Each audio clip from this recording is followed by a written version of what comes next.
Hey everyone, what's going on? I'm Joe Siegel, owner of Greenlight Financial, and today we're going to do another training on something big to your business, and that is your cash flow. It is the lifeblood of your business. If you look at the link here to my right, if you see here, we have this little QR code you can scan. If you like our content, feel free to buy us a cup of coffee and let us know what you're interested in having videos on. So let's get into this. So cash flow, if you're not aware, is basically the ins and outs of your money coming in and your money going out, right? And being able to track that to use it for business purposes. So it's kind of essential for your survival and growth, but we'll get into that. So let's go into cash flow and dive in. So understanding the importance of cash flow.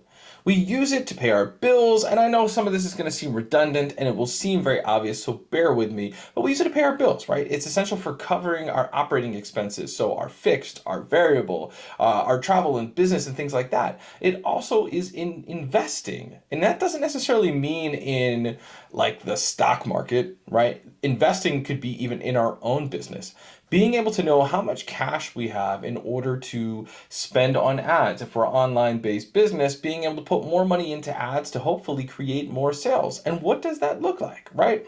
And also in growth. If we hold an event, we need to know whether or not we have the cash flow to hold that event to create growth by attracting either new customers or new vendors. I have a client specifically that has an online-based business that partners with other softwares in order to use them to sell to their customers. So maybe it's a way for them to hold that event to get more of those people. So this is one of the importances of cash flows, of the three, right?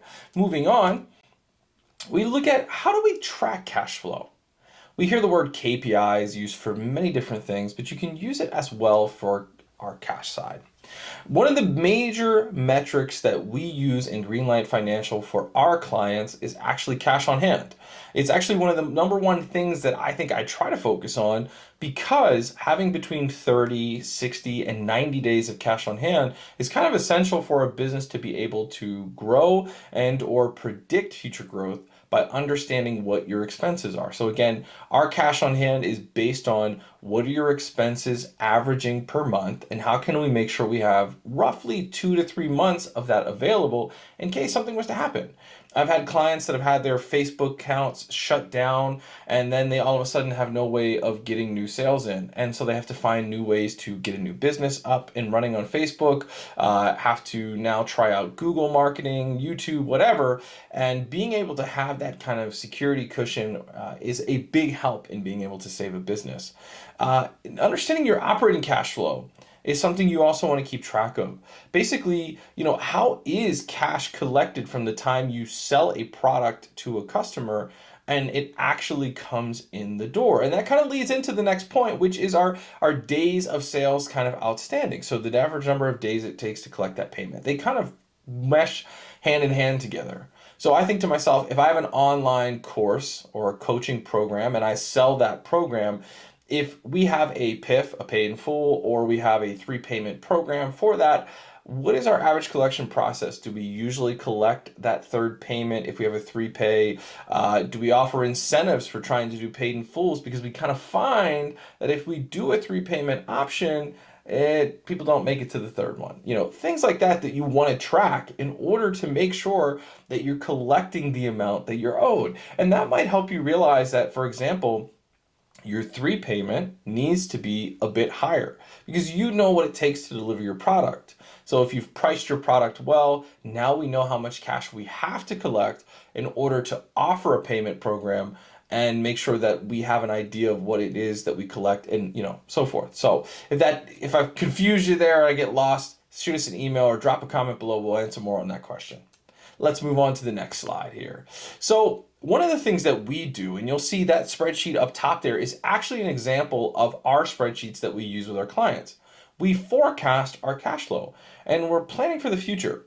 And the reason you have to do that is because you just want to be able to grow your business hypothetically, right? Or in reality, plan for the expenses that can't be necessarily seen in some regard. So we do this both in our sales projections, which is the amount of cash we think that's going to come in the door, But we also do this with kind of our expenses, right? So, hey, if you look on this little screenshot there, you can see like, hey, we anticipate roughly, 0.10% of what we earn is going to go to office supplies. In an online-based business, you don't have a brick and mortar location, so you don't have many office supplies.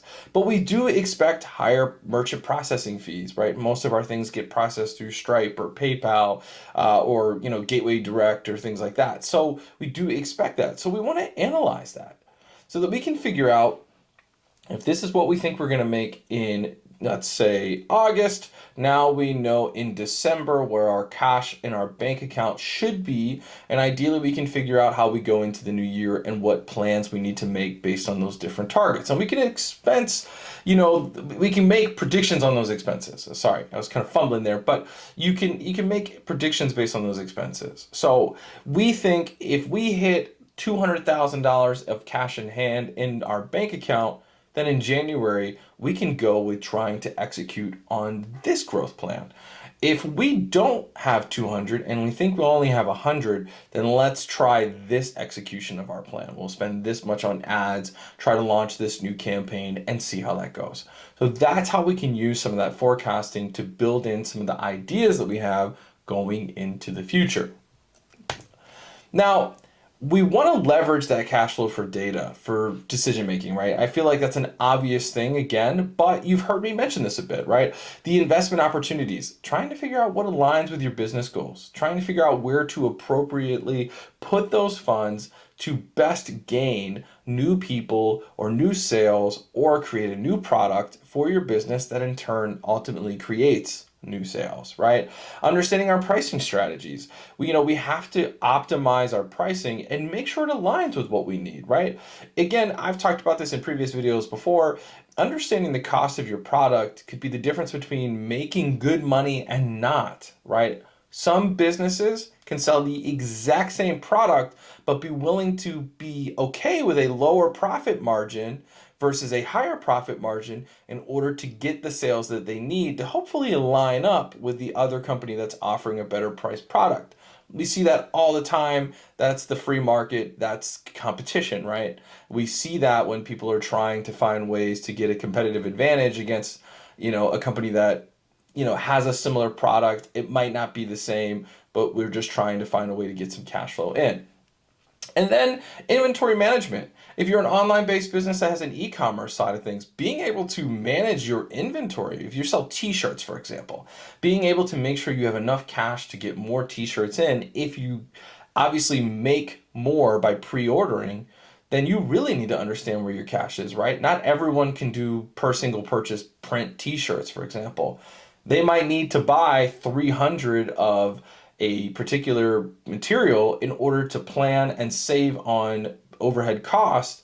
And so being able to understand how much potential we can order, right?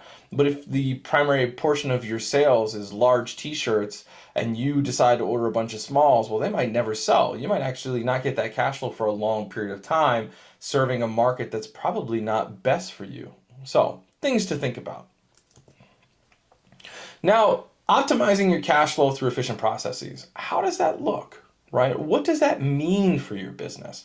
Well, there is the streamlining the operations, automating processes, eliminating unnecessary steps, and optimizing your workflows to reduce those inefficiencies.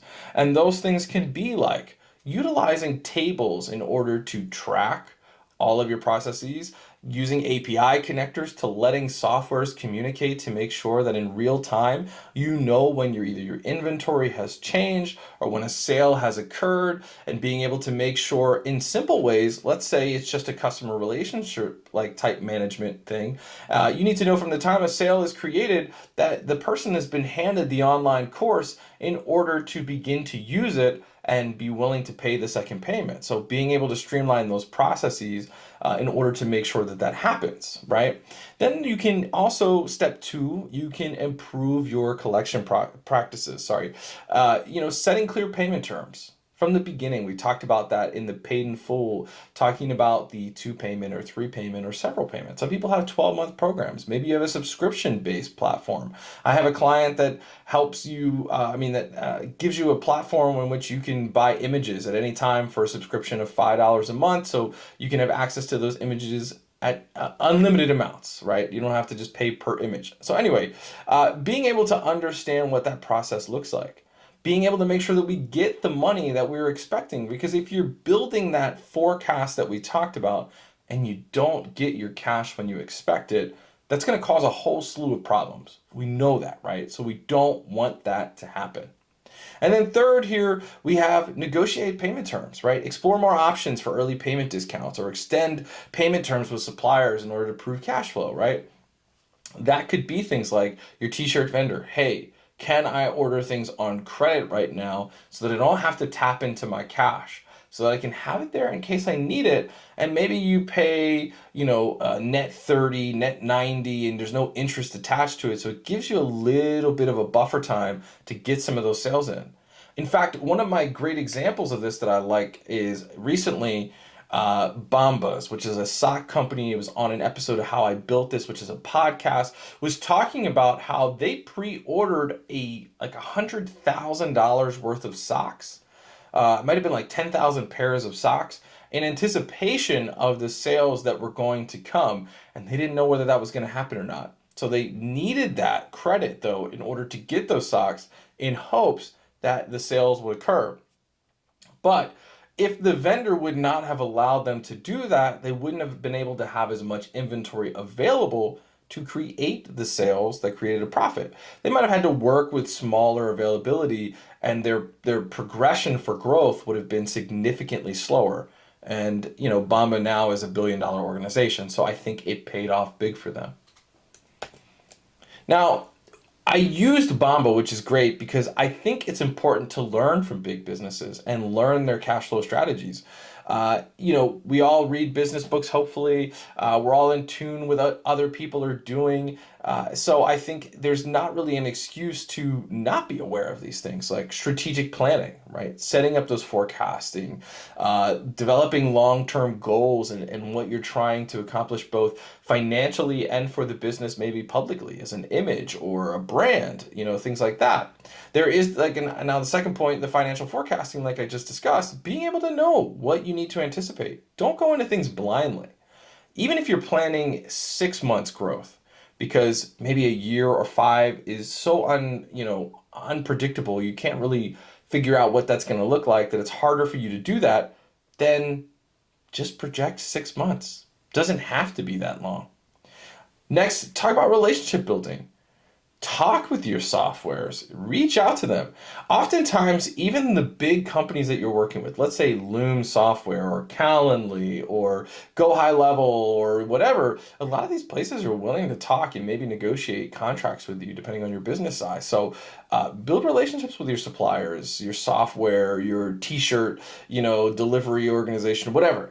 Find ways to help gain your to use your cash better for your business ultimately. So think about those opportunities. And then lastly is this big one. I don't think I would be an accountant without that last one there. Data-driven decisions.